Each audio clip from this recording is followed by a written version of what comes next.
ফজলুর রহমান। আমার বয়স এখন ৭৮ বছর।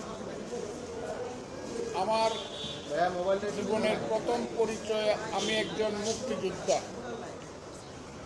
আমার যখন যৌবন ছিল, বয়স ছিল 23 বছর, ঢাকা বিশ্ববিদ্যালয়ের ছাত্র হিসাবে আমি বাংলাদেশের ৭১ সনে বাংলাদেশের মুক্তিযুদ্ধে গিয়েছিলাম এবং কমান্ডার হিসেবে যুদ্ধ করে আমরা দেশকে, আমি কমান্ডার ছিলাম এবং কমান্ডার হিসেবে যুদ্ধ করে মুক্তিযোদ্ধারা দেশকে স্বাধীন করেছিল। আমি সেই ১২০০ মুক্তিযোদ্ধার কমান্ডার ছিলাম। আজকে আমার জীবনের শেষ পর্যায়ে, আমার দ্বিতীয় পরিচয়, আমি একটা রাজনৈতিক দল করি। সেই রাজনৈতিক দলের নাম হলো জাতীয়তাবাদী দল।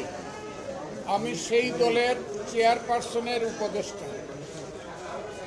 আমার আরেকটা পরিচয়, আমার জীবন এবং জীবিকার পরিচয় হলো আমি বাংলাদেশের সিনিয়র অ্যাডভোকেট।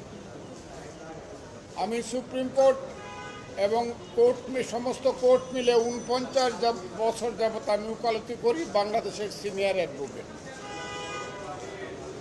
আমার রাজনৈতিক জীবনের অনেকগুলো আরও দিক আছে, সেইগুলো নাই বা বললাম।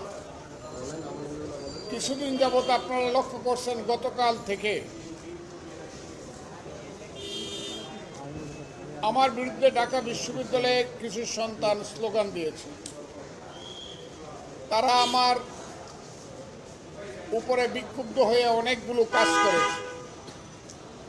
আমি তাদেরকে দোয়া করি, তাদেরকে আল্লাহ বাঁচিয়ে রাখুক এবং তাদেরকে আল্লাহ আরও উন্নত করুক। তাদের প্রতি আমার ব্যক্তিগত হিংসা থাকার কোনো প্রশ্ন উঠে না, কারণ আমার এই যে সন্তান বাম দিকে দাঁড়িয়ে আছে, সে আমার সবচেয়ে ছোট সন্তান। তার নাম অভিক রহমান, সে এখন ব্যারিস্টার। আমার স্ত্রী দাঁড়িয়ে আছেন আমার ডান দিকে, ওনার বয়সও কিন্তু ৬৫ বছর যদিও, এবং উনিও সিনিয়র অ্যাডভোকেট, লয়ার। গতকালকে আমি হঠাৎ করে বিকাল ৫টায় আমি জানতে পারলাম আমার নামে আমার দলের পক্ষ থেকে একটা শোকজ নোটিশ হয়েছে। কিন্তু নোটিশটা আমি মানুষের কাছে শুনলেও রাত্র ৯টায় নিজের হাতে পেলাম। সেই নোটিশ পেয়ে আমি যা জানতে পারলাম, আমার দল আমার কিছু কথার ব্যাপারে আমার কাছে জানতে চেয়েছে, কেন আমি এসব কথা বললাম। সেই উত্তর আমি নির্দিষ্ট সময়ে আমার দলকে দিব এবং আমার দল আমার ব্যাপারে সিদ্ধান্ত যা নিবে সেটা আমি মাথা পেতে মেনে নিব।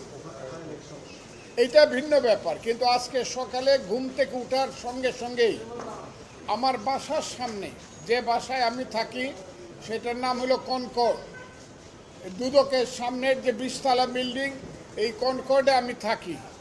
আমি শুনলাম স্লোগান হচ্ছে কয়েকটা। আমি দেখলাম উপর থেকে ৭ থেকে ৮ জন ছেলে মেয়ে স্লোগান দিচ্ছে, খুব বিশ্রী স্লোগান।